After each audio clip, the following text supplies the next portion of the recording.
No JBN de hoje, você vai ver que a Caixa começou a pagar a primeira parcela do auxílio emergencial para o terceiro lote de aprovados. Saiba como ficou o cronograma para quem quer sacar o valor.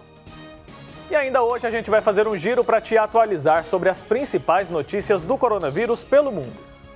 E você vai acompanhar uma reportagem sobre a reforma da Igreja Matriz do Divino Pai Eterno em Trindade. A nossa equipe foi lá e a gente vai te mostrar como tudo ficou depois da restauração.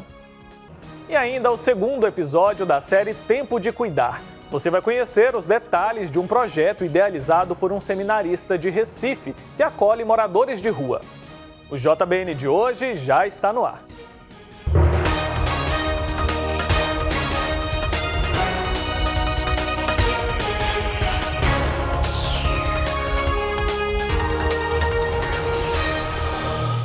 Olá, uma boa noite para você. Seja muito bem-vindo ao Jornal Boa Notícia. A Caixa Econômica Federal começou a pagar hoje a primeira parcela do auxílio emergencial para parte do terceiro lote de aprovados do benefício, inscritos por meio do site e do aplicativo do programa. Segundo a Caixa, 2.400.000 trabalhadores nascidos entre janeiro e junho tiveram o valor creditado hoje. Amanhã é a vez dos nascidos entre julho e dezembro. Diferente dos aprovados no primeiro e segundo lotes, os novos beneficiários vão receber a primeira parcela já por meio de poupança digital da Caixa, mesmo se a pessoa tiver conta em banco. A poupança digital não permite transferências inicialmente, apenas pagamento de contas, de boletos e compras por meio do cartão de débito virtual. O cronograma para fazer o saque em dinheiro ficou da seguinte forma: os primeiros a sacar o valor são os nascidos em janeiro, no dia 6 de julho. O calendário segue o mês de nascimento, portanto, os nascidos em dezembro vão encerrar a primeira rodada de saques para os beneficiários do terceiro lote no dia 18 de julho. Segundo a Caixa, mais de 56 milhões de brasileiros já receberam o auxílio. E agora a gente vai fazer um giro para te atualizar sobre as principais notícias do coronavírus pelo mundo. Acompanhe comigo. A Cidade do México reabriu a economia nesta segunda-feira após medidas para impedir a propagação do novo coronavírus. Apesar de reconhecerem a necessidade do retorno das atividades econômicas, os mexicanos estão preocupados com o fato de a mudança ter chegado muito cedo. Isso porque a pandemia ainda não foi controlada no país. Centenas de passageiros usando máscara protetora viajaram de metrô depois que o governo suspendeu as restrições ao tráfego de carros e ao transporte público. Todos eles passaram por testes de temperatura ao entrar nas estações de metrô. E a Alemanha anunciou que vai comprar uma participação de 23% da empresa farmacêutica CureVac, que está desenvolvendo uma vacina contra a Covid-19. O país europeu deve investir 300 milhões de euros na tentativa de garantir o fornecimento de uma potencial vacina. O anúncio surgiu depois da especulação de que os Estados Unidos estariam interessados em negociar a compra da empresa. Com o investimento, a Alemanha se posiciona dentro de uma empresa que está em fase inicial, mas promissora para a obtenção de uma vacina contra a Covid-19. A vacina experimental da CureVac está em desvantagem na corrida pela cura, se comparada às rivais, mas segundo os especialistas, os resultados iniciais são promissores. A Nova Zelândia confirmou hoje que tem 2 novos casos de coronavírus, ambos relacionados a viagens recentes do Reino Unido. Com as confirmações, o país encerra uma série de 24 dias sem novas infecções. De acordo com a diretora-geral da Saúde da Nova Zelândia, as duas mulheres com 30 e 40 anos são da mesma família e tiveram permissão para sair da quarentena obrigatória de 14 dias. Na semana passada, a Nova Zelândia suspendeu todas as restrições sociais e econômicas, exceto os controles de fronteira. Isso aconteceu depois que o país declarou que não havia casos novos ou ativos de coronavírus. As autoridades da Organização Mundial da Saúde afirmaram nesta segunda-feira que as origens de um novo grupo de infecções por coronavírus em Pequim são incertas. Os especialistas ainda disseram que é apenas uma hipótese, a alegação de que as novas infecções aconteceram por meio de importações de embalagens de salmão. Vários distritos da capital chinesa instalaram postos de segurança, fecharam escolas e ordenaram que as pessoas fossem testadas para o coronavírus na segunda-feira, após um aumento inesperado de casos relacionados ao maior mercado atacadista de alimentos da Ásia. E agora a gente vai mudar um pouco de assunto para falar sobre coisa boa. Na reportagem de hoje da série Tempo de Cuidar, nós vamos conhecer um espaço idealizado por um seminarista de Recife, que acolhe moradores de rua. Veja os detalhes com a repórter Daiane Rodrigues. Um espaço fundado em Recife acolhe desabrigados neste período de incertezas em que vive o Brasil.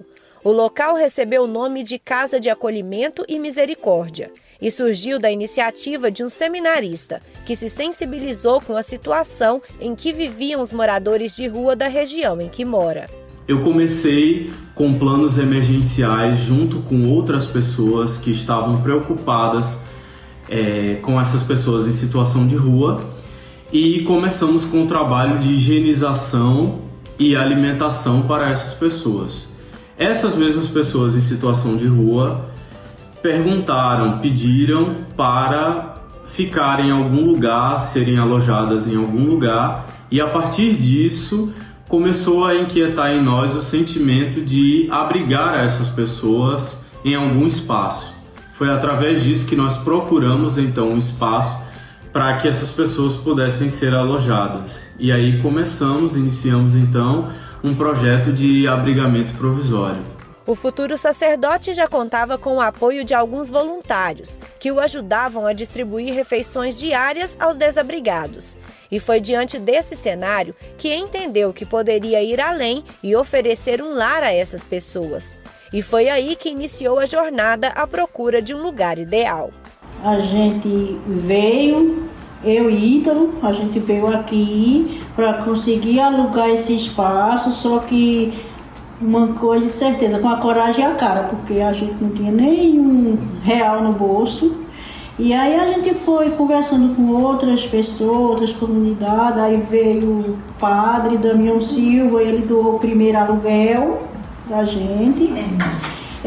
Depois a gente teve com a comunidade Obra de Maria, nos ajudou nos móveis.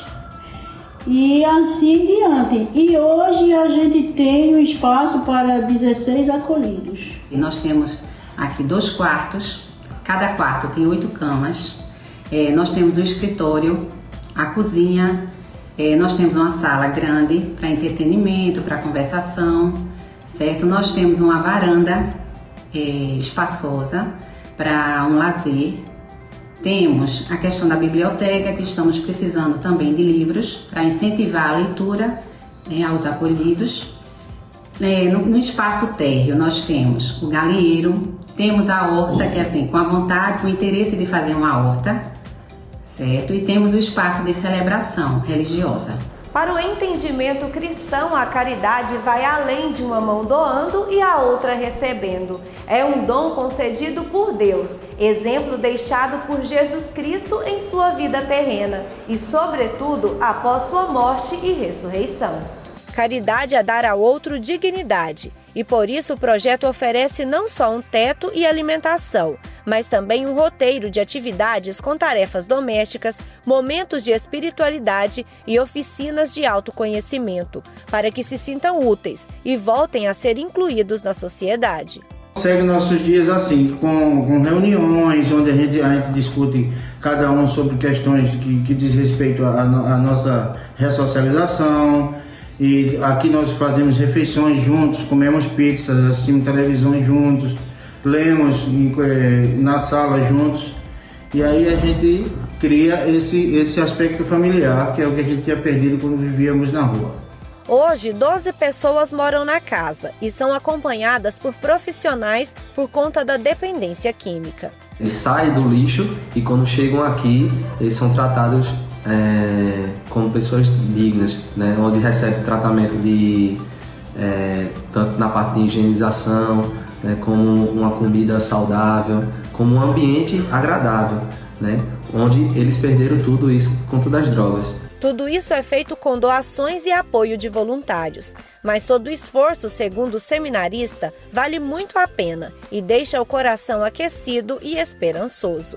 O sentimento que me impele a tomar esse tipo de ação é o sentimento descrito pelo próprio Jesus na parábola do samaritano. É aquele sentimento que nos faz ser verdadeiros cristãos, né?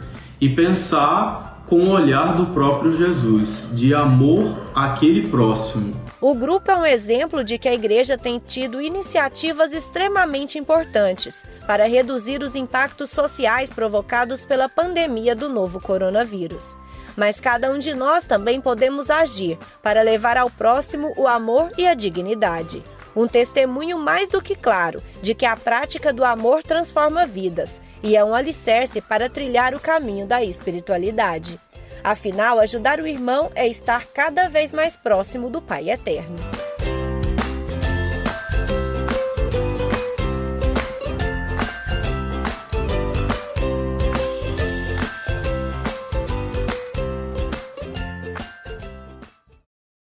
É isso aí, lembrando que esse é o segundo episódio da nossa série que vai até sexta-feira. Todos os dias a gente vai te mostrar um capítulo, tá bom? E a seguir você vai saber mais sobre a reforma da Igreja Matriz do Divino Pai Eterno em Trindade e ainda a participação do nosso correspondente em Roma, Silvonei José. É daqui a pouco.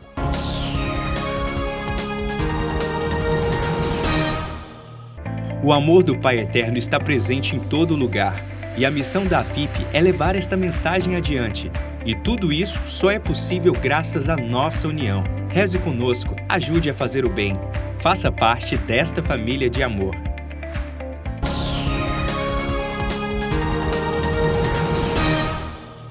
Estamos de volta com o JBN de hoje. Muito obrigado pela sua companhia. E a paróquia do Divino Pai Eterno, conhecida como a Igreja Matriz de Trindade, berço da devoção na capital da fé de Goiás, passou por uma restauração. E a nossa equipe foi até lá para conferir como tudo ficou. Vamos ver.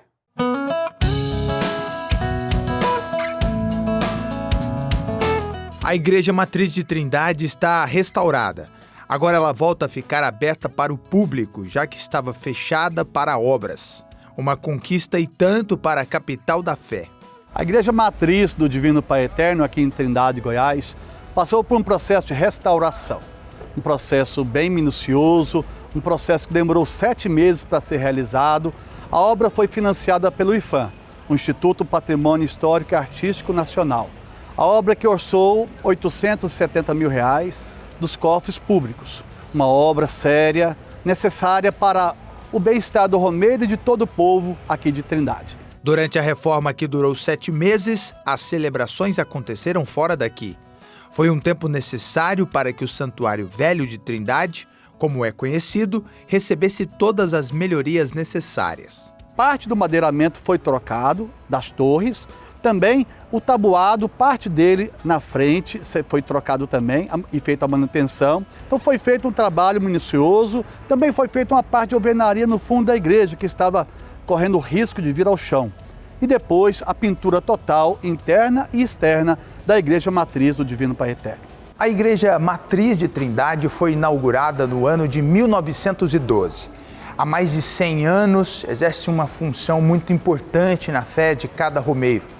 Na Romaria mesmo, esse local aqui é muito aguardado, pois pessoas vêm de todas as partes do Brasil em busca de viver a emoção da fé e renovar aos pés do Pai Eterno a sua devoção. Então é importante, primeiramente, o conforto, o bem-estar, mas também a segurança do romeiro. A segurança de quem vem à Trindade. Entra numa igreja dessa, tem que tomar todos os cuidados, tanto com a manutenção, o madeiramento, o telhado, o piso que é feito de tabuado, tem que estar tudo em dia, para que nenhum acidente venha a ocorrer com o romeiro, com o devoto. Por isso o IPHAN participa tanto dessa obra, fiscaliza para que nada aconteça de errado.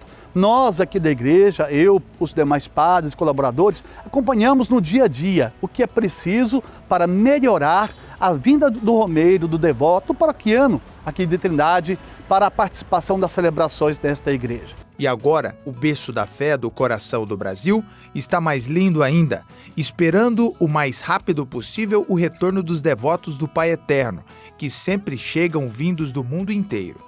A gente sabe que nesse tempo de tanta dificuldade, tempo de pandemia, muitos assistem pela TV Pai Eterno, por outros canais de comunicação, as celebrações que aqui acontecem. Tem o sonho, o desejo de voltar à Trindade, retornar aqui a esta Casa Santa. E neste tempo não está podendo, mas que em breve poderá retornar a esta cidade, a este santuário bendito. nós pedimos as bênçãos do Pai Eterno para você. Bênção e saúde para você e sua família. Esta igreja, esse santuário, esta Casa Santa, reformada, restaurada para que você possa professar a sua fé, estará sempre de portas abertas. O Divino Pai Eterno está sempre de braços abertos a acolher você que é devoto, você que é devoto. Quando você vier visitar Trindade, vai poder perceber o que esta moradora já viu de perto. Porque ela ficou linda, tudo, né? Desde o soal até o teto, toda a madeira restaurada. Se deu uma visão belíssima.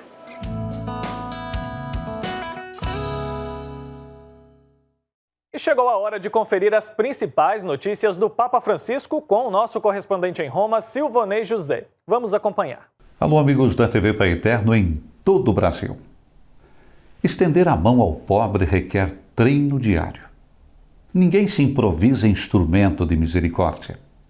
Requer-se um treino diário e o povo de Deus deve estar na vanguarda para ouvir e atender este clamor. Estende a tua mão ao pobre. A sabedoria de Ben Sirá inspirou a mensagem do Papa Francisco para o 4º Dia Mundial dos Pobres, que, recordamos, será celebrado em 15 de novembro. A mensagem foi apresentada no último sábado numa coletiva de imprensa via streaming organizada pela Sala de Imprensa da Santa Sé. O texto recorda um dos princípios do cristianismo: a oração a Deus e a solidariedade para com os pobres e os enfermos são inseparáveis. O tempo que se deve dedicar à oração jamais pode tornar-se um álibi para descuidar do próximo em dificuldade, escreve o Papa. Pelo contrário, a bênção do Senhor desce sobre nós e a oração alcança o seu objetivo quando são acompanhadas pelo serviço dos pobres. Não se trata de uma opção condicionada ao tempo disponível ou a interesses pessoais, mas do encontro com uma pessoa em condições de pobreza, que não cessa de nos provocar e questionar. Não podemos sentir-nos tranquilos quando um membro da família humana é relegado para a retaguarda, reduzindo-se a uma sombra. O clamor silencioso de tantos pobres deve encontrar o povo de Deus na vanguarda. A Igreja não tem soluções globais a propor, diz ainda o Papa, mas oferece o seu testemunho e gestos de partilha. E esse ano, devido à pandemia, a festa de Santa Rita, muito querida pelos brasileiros, foi organizada no respeito das normas de saúde. E a cidade italiana de Cássia, onde se encontra o seu santuário, não pôde acolher os milhares de fiéis que todo dia 22 de maio celebram a memória litúrgica da religiosa agostiniana. Eis então que nasce uma iniciativa: abençoar rosas e enviá-las ao Papa Francisco e a expoentes políticos e religiosos. O Papa Francisco enviou então uma carta de agradecimento às monjas agostinianas do Mosteiro Santa Rita de Cássia pelas 5 rosas abençoadas e recebidas em 22 de maio. As rosas foram enviadas ao Pontífice como gratidão do povo cristão de todos os continentes. Como se pode imaginar, as monjas acolheram com grande alegria a carta do Papa. O seu gesto nos alegrou e as suas palavras manifestam a sua atenção e proximidade para conosco, afirmou a irmã Natalina Todeschini, que é a vigária do mosteiro. Não imaginávamos que a iniciativa das rosas abençoadas em Cássia, no dia de Santa Rita, pudesse agradar o Papa. O Papa fez votos de que os peregrinos possam em breve voltar a Cássia, definindo o lugar como um oásis de paz. Santa Rita de Cássia, rogai por nós. De Roma, para a TV Pai Eterno, Silvonei José. É isso aí, muito obrigado, Silvonei, pela participação. E o teste do pezinho, que deve ser realizado nos recém-nascidos, é capaz de detectar precocemente doenças genéticas graves. O exame é um direito do bebê previsto no Estatuto da Criança e do Adolescente. E neste mês, a campanha Junho Lilás vem justamente para chamar a atenção dos pais para a importância do teste. Veja na reportagem. Para chamar a atenção da população sobre a necessidade de realizar o teste do pezinho, foi lançada a campanha Junho Lilás. Por esse exame é possível detectar precocemente doenças raras nos recém-nascidos, todas de natureza grave. Porque, infelizmente, a cobertura do teste do pezinho ainda não é 100%. Ainda é uma cobertura que não é baixa, mas que não é a ideal. E muitos bebês perdem esse tempo da realização do teste do pezinho, ou as mães não levam o resultado para o pediatra, e aí quando você vai diagnosticar aquela doença, já é irreversível os efeitos dela sobre o organismo. No exame realizado na rede pública, são identificadas até 6 doenças. Já o teste ampliado, feito em maternidades privadas, detecta até 50 patologias, como fibrose cística, anemia falciforme e hipotireoidismo congênito. E é muito simples a realização do teste.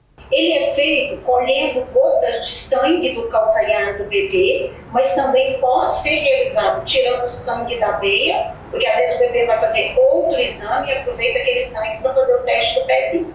É preenchido um papel de filtro, onde é realizado testes de enzimas, porque o teste do pezinho consiste num grupo de doenças que nós chamamos de erros inatos do metabolismo. Quando o organismo não consegue produzir aquela enzima, aquela substância, e aí o organismo vai ter os efeitos da falta daquela substância. Então o teste detecta essa falta e possibilita a reposição antes do aparecimento dos sintomas. Quanto mais precocemente essas doenças são identificadas, melhores as possibilidades de tratamento. Quando o teste dá alterado, existe um reteste. A primeira coisa que acontece é que a mãe, a família é contactada e solicitada para que volte ao local de coleta para fazer uma segunda coleta. E se vier confirmado o mesmo erro enzimático naquele resultado, eles liberam o teste. Por isso, outra coisa importante é que a família pegue esse resultado e leve o quanto antes ao pediatra. Em tempo de pandemia, mais do que nunca, é fundamental que o recém-nascido tenha acesso ao exame, para evitar sequelas e problemas sérios de saúde. Basta tomar os cuidados necessários na hora de ir ao hospital. A orientação principal é para que não deixe de ser feito o teste. Assim como as vacinas, por exemplo, indicadas a cada seu tempo. Esses cuidados básicos do recém-nascido, eles não podem ser postergados. Então, a mãe pode levar o bebê no posto de saúde para colher o teste do pezinho. Aquelas que preferirem têm a opção de ligar e pedir para um laboratório particular colher em casa. Mas não há risco apenas em sair com o bebê, ir no posto de saúde, colher o teste do pezinho e voltar. Vale lembrar que o teste do pezinho constitui um direito do bebê, previsto no Estatuto da Criança e do Adolescente. E esse foi o JBN de hoje. Muito obrigado pela sua companhia. A gente vai ficando por aqui, mas amanhã nós estamos de volta e é claro que eu conto com a sua companhia. Então, forte abraço para você, se cuide e até lá.